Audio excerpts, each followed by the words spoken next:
See, I'll tell you what's sad is you've never actually seen the Dallas Cowboys when they were great.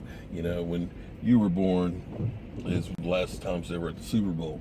So I'm excited about the fact that the Cowboys are good, and hopefully you get to see a Super Bowl with the Dallas Cowboys in it. Tell everybody how you became a Dallas Cowboy fan.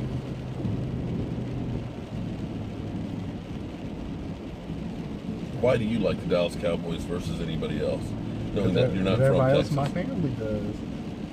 The third generation.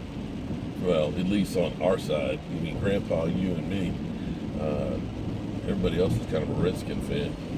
Well, I know one of your brothers is a Redskin fan. Yeah, Greg. Yeah, he don't talk to me anymore. With the Cowboys. Well, with the okay, Murray. Okay, there's no comparison between Murray and Ezekiel Elliott because we're talking about age difference, and eventually he's going to hit the wall. Of course. Now, you remember my theorem? I told you that the Great Wall of Dallas is like +1. Okay, look at Alfred Morris. Alfred Morris last year was averaging 3.9 yards a carry, but come to Dallas, now all of a sudden he's averaging 5 because that offensive line is like adding to any running back at least a yard. Now, for all these people who keep saying that Dak Prescott is not the real deal and stuff, and he's benefiting from having a great running game and a great offensive line, take a look at last year. It's the same offensive line that we had last year. And our running game, we had still one of the best running games in the NFL. Yet Matt Castle, Kelvin Moore, and Brandon Wheaton, with that great offensive line, with the great running game, couldn't do anything with it. So all those people that are saying that, oh, it's just Dak Prescott has just got everything. Yeah, you may have everything in front of you, but you still have to be able to know how to make the calls. You still got to be able to deliver the ball where the guys are going to catch it. Now, to me, the argument with Tony Romo, everybody's saying that it's Tony Romo's team and he should be inserted in there. My problem is this. You missed almost all training camp. So you had 2 quarters of preseason work. You've been sitting for the last 3-4 months with an injury. You're not in game shape, and you're coming in cold with a team that's already been going. So there's going to be a learning curve with the new team. There's also going to be time of getting back into football shape, and then you have to worry about taking the hits. How healed up is that bone? Well, he needs to start coaching. Well, you know, here's the thing. You know, you're not going to trade him now, and you're probably not going to trade him next year. You've got that contract you have to deal with. But right now, he is tutoring Dak Prescott, you know, and teaching a lot of that stuff that he knows. Now, and everybody who keeps saying that his numbers, you know, he's an all-pro, he can do even better. I kind of beg to differ because you look at his numbers from last year, he had 5 TDs with 7 interceptions. And I got one comment that was crazy because the guy said, yeah, he throws a couple interceptions, but he makes up for it. Well, sometimes you can make up for that, but if you're not making those mistakes, that's less you have to make up for there, therefore less you have to do offensively. So that's just a crappy argument. And the other thing I was saying is with Aaron Rodgers. Aaron Rodgers was MVP of the league, although he stole it from Tony Romo. Tony Romo had a better QBR, right? Injured. He was the greatest thing since sliced bread that year with, I think, 110, 112 QBR. Since then, he's basically dropped off the face of the earth. He has only had 1 game in 21 where he's been over 100 in QBR.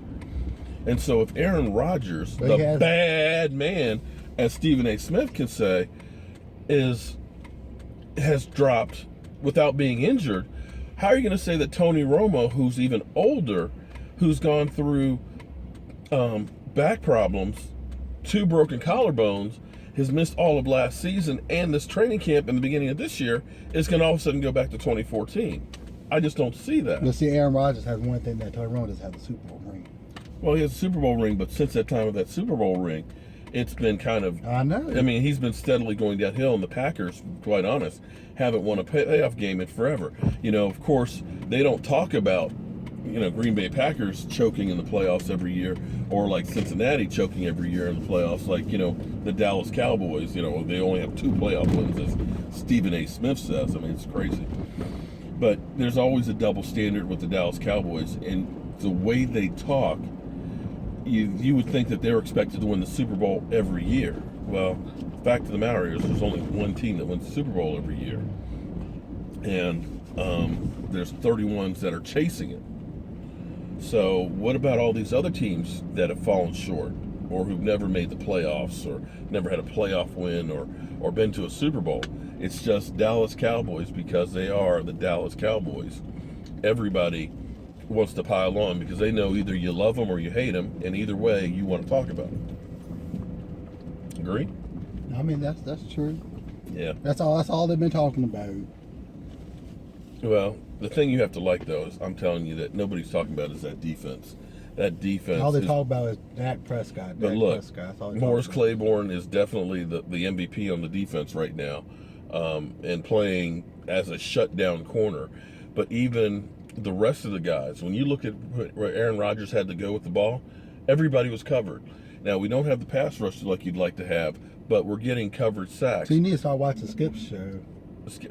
Man, I can't listen to No, only Shannon Sharp, man. He just gives me a headache when I listen to him. But only listen But to he's like Mr. Ed with it's just like he trips over his voice, man. It's just terrible. God. And I got to tell you that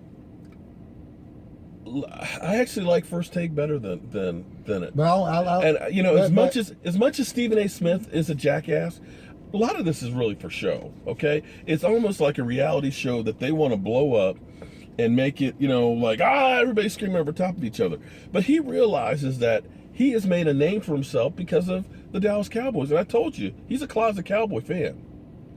He lets that little Stephen A. Smith Cowboy fan out from time to time. I'm telling you. I only watch the other show for the Cowboy stuff. Yeah, but you know, Skip Bayless though, you know, with that whole thing with when he was calling Troy Aikman a homosexual and stuff, he was doing stuff to try and make himself look good. And with his whole thing of being a bandwagon fan when Des Bryant got him good. And he was saying basically, 2014, I was leading and driving the bandwagon. But the years before, I wasn't happy with them. So wait a minute. If you're a fan of a team, you're a fan of them, win, lose, or draw. You're still cheering for them. You may not be happy about what's happening on the field, but you're still the true fan that's cheering for them. Because I lived through the 1 in 15 days and had to be around Washington Redskin fans when they were winning Super Bowls and things. And being a Cowboy fan that everybody knew, I still had to support my team. You got fans out there that in their closet right now, they'll have a Seattle Seahawks jersey in there, a New England one, and whoever else is, a Denver Bronco one, who are fair weather fans. You know, I'm a diehard Dallas Cowboy fan. You'll never see me wearing anybody else's gear other than that.